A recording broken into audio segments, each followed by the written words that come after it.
이제 인공지능에게 속는 일은 그만두세요. 그리고 여러분의 학생들에게 정보를 주지 않는 것도 그만두세요. 왜냐하면 저희가 SDG 아카데미에서 제2차 세계대전 속 브라질 강저의 첫 번째 기술을 개설하고 있기 때문입니다. 5월 26일부터 실시간 강의가 시작됩니다. 화면에 있는 QR코드를 스캔하거나 설명란의 링크를 클릭해서 더 많은 정보를 확인하고 등록하세요. 있잖아요. 제가 정말 우연히 발견한 덕분에 한 달째 정말 멋진 경험을 하고 있어요. 메달 오브 아너. 그러니까 오늘날 모두가 알고 있는 그 시리즈의 첫 번째 작품. 원작 메달 오브 아너 말이에요. 그리고 그 이후의 에피소드들도요. 그렇죠? 시리즈의 최신 게임들 말이에요. 첫 번째가 아니라요. 저처럼 40이 넘는 제 또래 사람들 말고는 그걸 직접 경험한 사람들은 별로 없죠. 그렇죠? 제가 1999년에 젊었을 때 했던 것처럼요. 그리고 말이죠. 오리지널 메달 오브 아너가 리마스터 됐어요. 다시 만들어졌어요. 그리고 이 모든 것 중에서 가장 신기한 게 뭔지 알아요? 뭐가 가장 신기하냐고요? 스튜디오에서 다시 만든 게 아니에요. 제작자들이 만든 것도 아니에요. 팬이 만든 거예요. 게임에 열정이 있는 사람이 만들었어요. 제 2차 세계대전 주제에 푹 빠진 사람이죠. 저처럼요. 그리고 게임을 정말 살아가는 사람이에요. 저처럼요. 그러니까 그 사람은 자기한테 가장 중요한 모든 걸 쏟아부은 거죠. 그 사람이 그 게임 타이틀에 가장 열정을 쏟은 것들이죠. 그리고 그걸 모두가 이용할 수 있게 했어요. 그것도 무료로요. 제가 여기 설명란에 링크를 남겨둘 테니까 여러분도 플레이해보고 새로운 게 아니라 옛날 메달 오브 호너 리마스터 버전을 경험해보세요. 하지만 여러분 중에 더 어린 분들은 메달 오브 호너가 뭔지 모를 수도 있어요. 그리고 이 게임이 왜 중요한지도요. 여러분이 알아야 할 건 이겁니다. 오늘날 여러분은 컬 오브 듀티도 있고 헬렌 루스도 있고 이런 모든 게임들이 있죠. 이런 모든 게임 시리즈들이요. PS 게임은 1인칭 시점에서 총을 쏘는 슈팅 게임입니다. 2차 세계대전을 배경으로 한 게임들이죠. 역사적인 게임들입니다. 요즘은 1차 세계대전이나 다른 전쟁을 배경으로 한 게임들도 있고 베트남 전쟁도 있습니다. 하지만 이 모든 것의 기원은 1999년에 나온 메달 오브 아너로 거슬러 올라갈 수 있습니다. 왜 제가 이렇게 말하고 있을까요? 왜냐하면 그 이전에 출시된 몇 안 되는 FPS 게임들은 제가 그걸 아주 잘 기억하고 있기 때문입니다. 저는 둠을 기억하고 메이지를 기억하고 울펜슈타인도 기억합니다. 그리고 물론 골든아이도 기억합니다. 이 모든 게임들은 둠의 경우처럼 판타지에 많이 기반을 두고 있었습니다. 혹은 골든아이처럼 정확히 역사적 배경에 초점을 맞추지 않은 이야기들을 기반으로 했죠. 골든아이는 영화 007 골든아이를 게임으로 재해석한 작품이에요. 정말 환상적이었죠?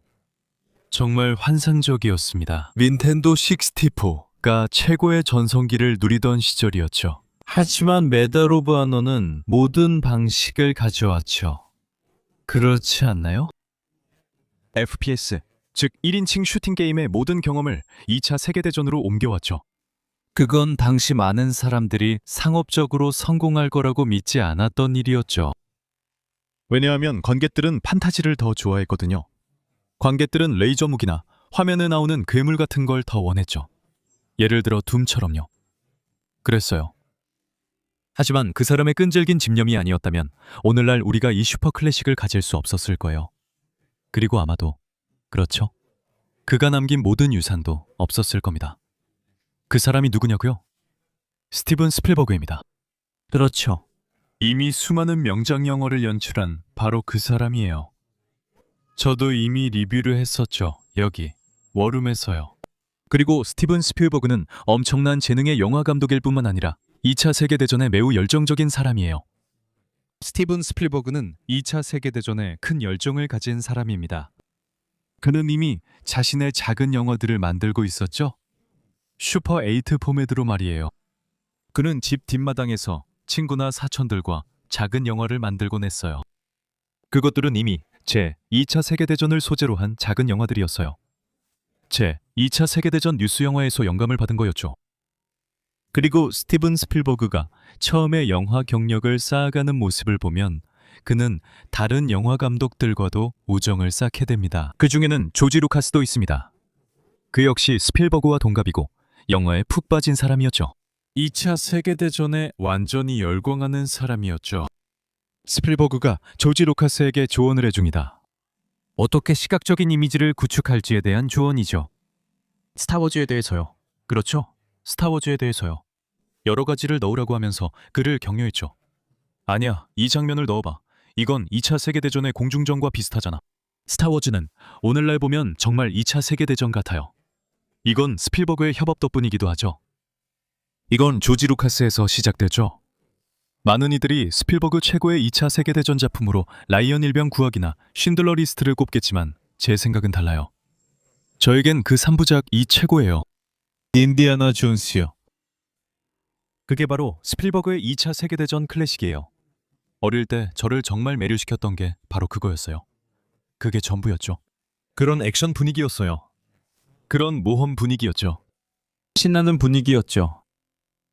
제가 어렸을 때 스크린에서 경험했던 그런 분위기였어요. 그리고 제가 17살쯤 그 분위기를 다시 느낄 수 있었어요. 18살 때요. 18살은 아니고요. 네, 그쯤이에요. 17, 18살 때요. 제가 메달 오브 아너를 했을 때였어요. 인디아나 존스 영화에 들어간 기분이었죠. 라이언 일병 구하기와 섞인 느낌이었어요. 그리고 바로 그 시기에 그 경험 속에서 스티븐 스필버그가 메달 오브 아너를 만들었어요. 왜 그랬을까요? 그가 1997년 에라이언 일병 구하기 제작을 막 끝내고 있었기 때문이죠. 그는 이렇게 말했어요. 와, 이거 게임으로 만들면 정말 좋은 아이디어가 되겠는데? 왜냐하면 내 아들은 자기 닌텐도에서 골든아이를 하느라 맨날 화면만 보고 있거든. 골든아이를 2차 세계대전 버전으로 만들면 어떨까? 상상해봐. 그래서 스필버그는 이미 드림웍스 인터랙티브라는 회사를 만들었어. 그건 드림웍스의 일종의 비디오 게임 부서였지. 드림웍스는 그의 제작사잖아. 그는 이 제작사, 그러니까 인터랙티브 게임 부서를 만든 거야. 다른 제작사들의 예시를 보고 말이지. 그들도 똑같이 했고 큰 수익을 내고 있었거든. 그리고 그가 이 이야기를 제안했을 때 말이야. 2차 세계대전을 배경으로 한 FPS 게임을 만들자는 아이디어였지. 많은 사람들이 그를 믿지 않았어. 그래, 회사의 경영진들도 믿지 않았지. 내가 말했던 바로 그 이유로 말이야. 대중은 판타지 게임을 원한다고 했거든. 레이저, 대포, 드래곤, 몬스터, 외계인 이런 것들을 원한다고 했지. 스티븐 스필버그는 아니야, 이건 충분히 먹힐 수 있고 해볼 만하다고 했어. 1940년대로 배경을 옮기면 몰입감 있는 환경을 만들 수 있다고. 할 수 있으니 괜찮다고 했지. 당신이 그렇게 인정받는 오스카 수상자라면 당신의 아이디어를 한번 믿어보자고 했지. 그래서 프로토타입을 만들기로 했어. 프로토타입을 만들었는데 그게 완전 재앙이었어. 프로토타입이 완전히 엉망으로 나왔거든. 무기들도 현실감이 없었고 미션들도 현실감이 없었어. 캐릭터들도 아무렇게나 화면에 배치됐어. 그리고 내가 항상 여기서 불평하는 게 있잖아. 바로 개연성. 그 개연성이라는 요소가 2차 세계대전에 관심 있는 사람들한테는 정말 중요하거든. 그리고 메달 오브 아너가 오늘날까지도 명작으로 남아있는 건 바로 그 주제를 좋아하는 사람들을 만족시켰기 때문이야. 게이머뿐 아니라 그 주제를 진짜 좋아하는 사람들도 그래. 스필버그가 한 일 알아? 스필버그는 내가 이 채널에서 이미 언급했던 사람. 이제 여러분도 아는 데일 다이를 게임의 역사 자문으로 불렀어. 왜 그랬을까? 왜냐하면 스필버그가 라이언 일병 구하기 제작 중 몇 달 전에 데일 다이와 함께 일했었고, 데일 다이가 없었다면 영화에 담을 수 없었던 리얼리티를 불어넣었기 때문이야. 그렇지? 그래서 데일 다이를 데려온 거야. 데일 다이. 그는 게임의 프로토타입을 분석하고 이렇게 말했어. 이건 쓰레기야. 이건 아무 가치도 없어. 하지만 내가 구할 거니까 희망이 있어. 그러니까 게임을 구한 사람은 캡틴 데일 다이였어. 알겠지? 그가 게임을 위해 뭘 했는지. 그는 게임의 현실감을 불어넣었어. 그는 무기의 형태와 애니메이션을 바꿨어. 그는 애니메이터들에게 무기를 어떻게 애니메이션화할지 지시했어. 그는 효과음이 최대한 현실적으로 들리도록 요구했지. 혹시 눈치챘어? 만약 네가 메달 오브 아너를 해봤다면 그 기관총을 집었을 때의 느낌이 어땠는지 기억나? 그 MG 말이야? 맞지? 가란드로 플레이했던 그 느낌 기억나? 아니면 예를 들어 바소총으로 플레이했던 것도 기억나? 어떻게 그 모든 게 정말 현실처럼 느껴질 수 있을까? 총기의 소리, 그 음향도 진짜야? 그럼 이건 데일다이의 자문 덕분인 거지, 그렇지? 그리고 스필버그는 단순히 독일군을 쏘는 슈팅 게임만 만든 게 아니야. 그는 분위기를 만들었고, 예를 들어 인디아나 존스 같은 영화의 내러티브도 만들었어. 인디아나 존스가 잠입하는 그런 느낌 말이야. 왜냐하면 너도 인디아나 존스와 마지막 성배를 기억할 거 아니야. 인디아나 존스, 최후의 성전. 해리포터 때문에 불의 잔이라 할 뻔했지만 인디아나 존스, 최후의 성전이 맞아. 여러분도 기억하겠지만 그 영화에서 인디아나 존스가 독일군 제복을 입고 잠입해서 책을 태우는 의식에 들어가잖아요. 손에 책, 그러니까 일기를 들고 성배, 즉 성스러운 그라알을 찾으려고 하죠. 이 장면에서 게임에서도 비슷한 장면이 나오는데 당신이 독일에 들어가서 베어마우트가 점령한 지역에 들어가서 위조된 신분증을 제시하죠. 그리고 그걸 상대방에게 보여주면 그 사람이 읽어요. 대부분 그 사람이 읽고 통과시킵니다. 즉, 단순히 총만 쏘는 게 아니라 게임에서 잠입 플레이도 필요합니다. 예전에는 이런 게 없었어요. 예를 들어 골든아이는 처음부터 끝까지 계속 싸우는 게임이에요. 골든아이는 스테이지 내내 총을 쏘는 게임이에요.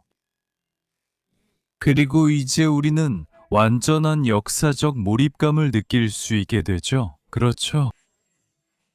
이 게임에서 제가 가장 좋아하는 미션 중 하나는 의심을 여지없이 잠수함 미션이에요. 그렇죠. 새로운 잠수함을 침몰시키기 위해서 당신은 독일 해군 장교, 승무원으로 위장해서 들어가게 됩니다. 이런 상황은 단순히 총을 쏘고 모두를 죽이는 것이 목표일 때와는 달리 당신에게 엄청난 긴장감을 줍니다. 그래서 이런 점들이 이 게임이 고전이 되는데 큰 역할을 했죠. 그렇지 않습니까? 그리고 우리가 절대 빼놓을 수 없는 또 다른 점은 마이클 지아치노의 환상적이고 정말로 핵심적인 작업입니다. 마이클 지아치노는 음악가이자 지휘자입니다. 그는 이 게임의 사운드 트랙을 작곡한 사람입니다. 그리고 게임의 사운드 트랙은 만약 인디아나 존스의 사운드 트랙과 나란히 들어보면 정말 많이 비슷하다는 걸 알 수 있습니다. 진짜로 많이 비슷해요. 톤, 흥분감, 그리고 사운드 트랙의 분위기까지. 그게 널 앞으로 나아가게 하지. 그 사운드 트랙은 진짜 여기서 유튜브나 디저, 스포티파이 같은 데서 틀어서 차 안에서 들을 수도 있어. 의심할 여지 없이 정말 재미있을 거야. 사운드 트랙이 환상적이거든. 이 게임을 예전에 해봤던 사람이나 지금도 하고 있는 사람 모두에게 이 사운드 트랙은 잊을 수 없을 거야. 근데 문제가 있었지? 딱 게임이 출시될 때였지. 출시를 앞두고 출시 몇 달 전에 미국에서 콜럼바인 학살 사건이 일어났어. 알지? 그 사건에 대해 읽어봤거나 TV에서 본 적이 있다면 정말 끔찍한 일이었어. 2명이 학교에 들어가서 여러 학생들을 죽였지. 그리고 그 사건이 일종의 전환점이었지. 그렇지? 엔터테인먼트에서 무기와 폭력의 표현 문제에 있어서 말이야. 그리고 그때 특히 비디오 게임이 많이 지적받았지. 그리고 스필버그는 이미 엄청난 경력을 가지고 있었잖아. 이미 영화 감독으로서 말이야. 아이들도 볼 수 있고 가족 친화적이었지. 그러니까 그는 가족적인 이미지에서 너무 벗어난 것과는 연관될 수 없었어. 그래서 그는 그 점을 두려워했지. 1인칭 시점의 극도로 폭력적인 게임이 자기 이름과 연관되는 걸 걱정한 거야. 스티븐 스필버그가 뭘 했을까? 스티븐 스필버그가 게임에서 고어 표현을 삭제하라고 했어. 그래서 게임에서 실제로 독일 병사들을 학살하긴 하지만 게임에는 피가 나오지 않아. 그리고 게임에는 예를 들어 절단 같은 고어 장면도 없어. 그런 건 게임에 전혀 없어. 하지만 프로토타입에는 있었어. 절단도 있었고 피도 있었지. 그래서 그 부분은 원래 게임에서 삭제됐어. 게임이 훨씬 더 깔끔해졌지. 그치? 결국에는 모든 연령대의 대중들에게 더 받아들여질 수 있고 더 쉽게 다가갈 수 있는 작품이 된 거야. 그치? 그리고 마지막으로 스티븐 스필버그가 마주한 마지막 장애물은 전국 명예훈장 수훈자 협회였어. 왜냐하면 게임 이름이 메달 오브 아너였고 폴 부카데위는 베트남전 참전 용사이자 1968년 3월 베트남에서 명예훈장을 받은 사람이었거든. 그가 협회 회장이었어. 그래서 북한은 그 게임을 강하게 비난했어. 그렇게 존경받는 용어를 게임을 대표하는 데에 가볍게 사용한 것에 대해 말이지. 그래서 스필버그는 부카대위에게 그 게임을 보여주려고 데려가야 했어. 그 앞에 게임을 보여줬지. 그리고 그에게 게임이 어떻게 돌아가는지 보여줬어. 그러고 나서 그 사람은 완전히 다른 생각을 갖고 나왔지. 그 사람은 이렇게 말했어. 와, 잠깐만. 이 게임은 명예훈장이라는 용어와 그 의미를 더 위대하게 만들어주는 거네요. 그러니까 잘 들어봐.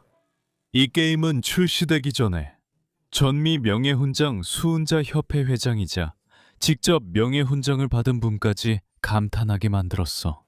진짜로. 베트남전에 참전해서 태태 공세 한가운데 있었던 분이고 전장에서의 용기로 미국 최고의 훈장을 받은 사람이야. 그래서 1999년 10월 31일 바로 할로윈 날에 게임이 플레이스테이션으로 출시됐을 때 그 게임은 즉시 고전이 되었지. 정말 부정할 수 없을 정도로 고전이 되었지. 모든 게임 리뷰 플랫폼, 랭킹 사이트, 그리고 모든 게임 평론가들이 이 게임에 아주 높은 점수를 줬고 지금도 계속해서 높은 점수를 주고 있어. 이 게임은 그 당시 플레이스테이션을 하던 모든 사람들에게 필수 게임이 되었지. 확실히 나에게는 정말 인상 깊었어. 플레이스테이션에서 내가 가장 많이 했던 게임 중 하나였지. 그렇지? 나는 모든 스테이지를 가장 어려운 난이도에서 어떻게 클리어하는지 완전히 외우고 있었지. 왜냐하면 게임에서 실력에 따라 메달을 받았으니까. 명예훈장을 받기 위해서 말이야. 그렇지? 그리고 게임은 이렇게 지미 패터슨 중위를 중심으로 전개돼. 당신은 미국 육군의 군인을 맡게 되는데 그가 엄청나게 성공적인 임무를 수행해서 OSS, 즉 전략정보국에서 일하라는 부름을 받게 돼. 맞지? 그건 전략정보국인데 CIA의 전신이야.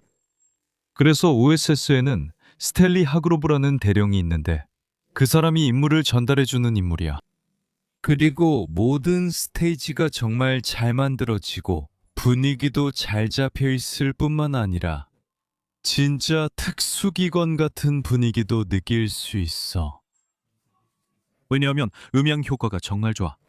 타자기 소리, 문이 열리고 닫히는 소리, 사람들이 바닥으로 가며 대화하는 소리까지 다 들려. 그리고 하그로브 대령의 내레이션이 더해져서 그가 당시의 영화들을 보여주기도 해. 그리고 와, 그게 얼마나 풍부한지. 그 영화들은 정말 인상적이야. 그렇지? 거기에는 슈투카, 메서슈미트 163 코멧, 에미 262 VE, 그리고 잠수함에 관한 영화들도 있어. 내가 그 영화들을 절대 잊지 못했다는 게 정말 인상적이야. 그게 어떻게 내 2차 세계대전에 대한 관심을 더 키웠는지. 그렇지? 그리고 시간이 지나면서 그건 점점 뒤로 밀리고 새로운 게임들이 만들어졌지. 그런데 작년에 신기하게도 내가 그 게임을 다시 찾아보기로 했어. 내가 아직도 그 게임을 즐길 수 있는지 보고 싶었거든. 그렇지? 나는 그 게임 에뮬레이터를 찾았어.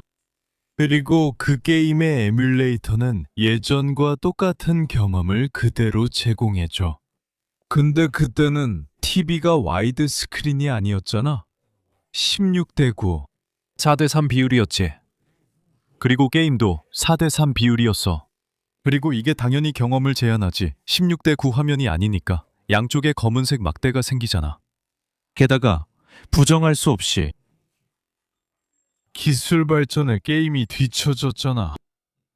완전히 뒤처졌고 그래픽이 너무 안 좋고 초당 프레임 수가 낮고 군인들의 움직임도 그렇잖아. 그것도 이제 별로 좋지 않아. 그리고 무기 자체도 그렇잖아. 화면 앞에 제일 먼저 보이는 건데 가장 눈에 띄는 부분인데 그것도 해상도가 낮아. 그래서 진짜로 옛날 게임 같은 느낌이 들어. 근데 내가 얼마나 놀랬는지 아냐? 진짜 엄청 놀랐어. 내가 뭐하고 있었지? 아마 유튜브에 있었던 것 같은데 누가 이거 리뷰하는 영상을 봤어. 새로 메달 오브 아너 리메이크래. 뭐야? 리메이크? 잠깐만 한번 볼게. 그리고 영상 만든 사람이 설명해 줬는데 올해 2월 2026년 폴란드 출신의 올렉시 판첸코라는 사람이 메달 오브 아너 오리지널의 리마스터 버전을 무료로 공개했대. 내가 말했지. 잠깐만 이거 다운받아 볼게.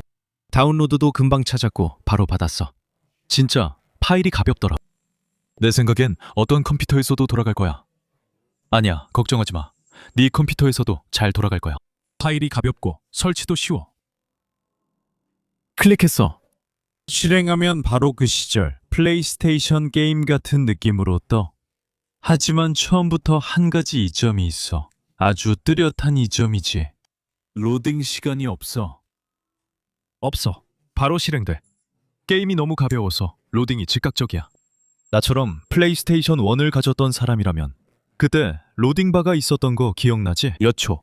한 10초, 15초, 20초 정도 기다려야 뭔가가 로딩됐었잖아. 하지만 이제는 모든 게 즉시 로딩돼. 가장 좋은 게 뭔지 알아? 바로 와이드야.